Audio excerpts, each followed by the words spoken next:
Hi, this is Andrew again. We're working on some statistics homework tonight. I'm working in the area of variability, and the first problem I have is the standard error of the mean.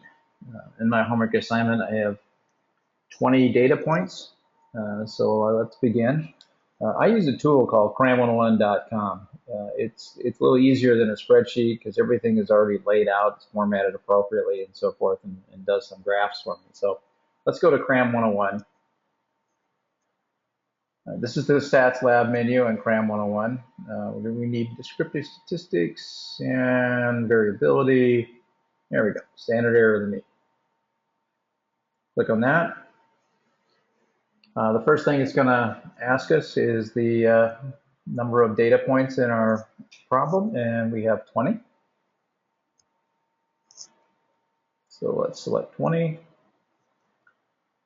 And then let's start entering the values. So 64, 48, 55, 68, 72, 59, 57, 61, 63, 60, 60, 43, 67, 70, 65, 55, 56, 64, 61, and lastly 60.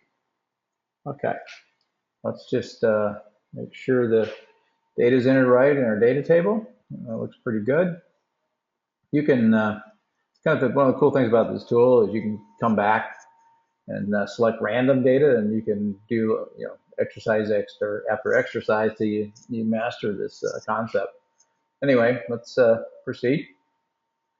So the first step we want to do is start taking apart our formula and then solving for initially the standard deviation.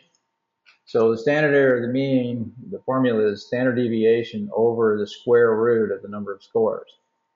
So it breaks out the standard deviation here for us, and that's the first part we want to solve. And we're going to start with taking apart the numerator. So let's go back down. So the first thing we need is the sum of the scores, and that's 1208. So if you go through the distribution, add everything up, you'll get 1208.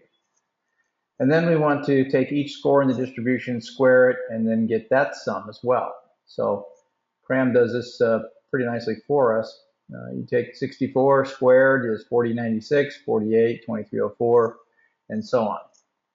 After you get all the squares, then you want to sum those. It's always helpful when you're solving stats problems to keep a very consistent layout and be very neat with your columns, because then everything kind of falls into place. So the sum of the squared scores is 73,894. So the next part we want to do is then basically we'll go back up to the top.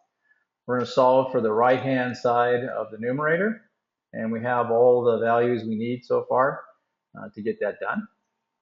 So clicking on step 3. Here we go. So here's our 1208, and that was what we did in the very first step. That's the sum of the scores.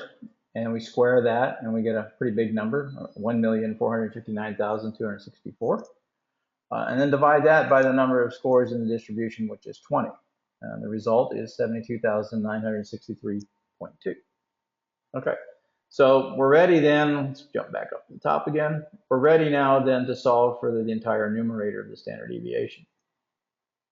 So we'll go back down, click step 4, which is the numerator. And again, we have all the values in the first couple of steps to solve this part of the equation. So here's our 73894, which was basically the sum of all the squared scores, minus 72,963.20, which is the step before, where we solve for the sum of the squares on the right-hand side. And that gets us, the difference gets us to 930.8. So that's our numerator value. And then the next step then in the standard deviation formula is to simply divide that by n minus 1, which is the numbers of scores minus 1. So very simply, number 5 is 930.8 divided by 19 equals 48.99. That's actually the variance. The square root of the variance is the standard deviation. So let's just jump down to step 6, taking the square root. The standard deviation is then 7. So square root of 48.99 is 7. So we now have the standard deviation, which is equal to 7. And so we want to take then, to get to the standard error of the mean, the standard deviation divided by the square root of the number of scores in the distribution. Go back down to our worksheets. We'll click step 7. So here we are, the 7 divided by the square root of 20 is 7 divided by 4.47, or it's equal to 1.57. So the standard error of the mean is 1.57. Now, I like to always, graphically represent the data because it's easier to explain. So to do that, we need to order the data numerically. So putting the data in numerical order, we start with 43, goes down to 72. Then we need to select the number of intervals. 20 is a little bit hard to deal with. We can reduce that number. I'm going to just take it down to 10. It's an arbitrary value. You can choose any number you like. So again, our upper level of the distribution is 72. Our lower limit, as you recall, was 43. The range is the difference of the two, which is 29. And then to get the interval size, you take the range divided by the number of intervals that we had selected and round it up. So we end up with an interval size or an interval width of 3. Here's our 10 intervals. Each of them has had 0.5 subtracted from them to ensure that every number only falls into one bucket. And now we need to get the frequency. Again, going back up to our distribution, you just want to find the number of scores that fit into each interval. So for the first one, we have 1, 1, and 1, and so forth as we go down. That gets us our frequency table.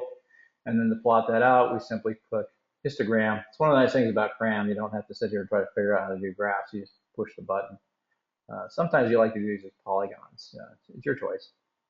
That's it. That's the standard error of the mean. Thank you.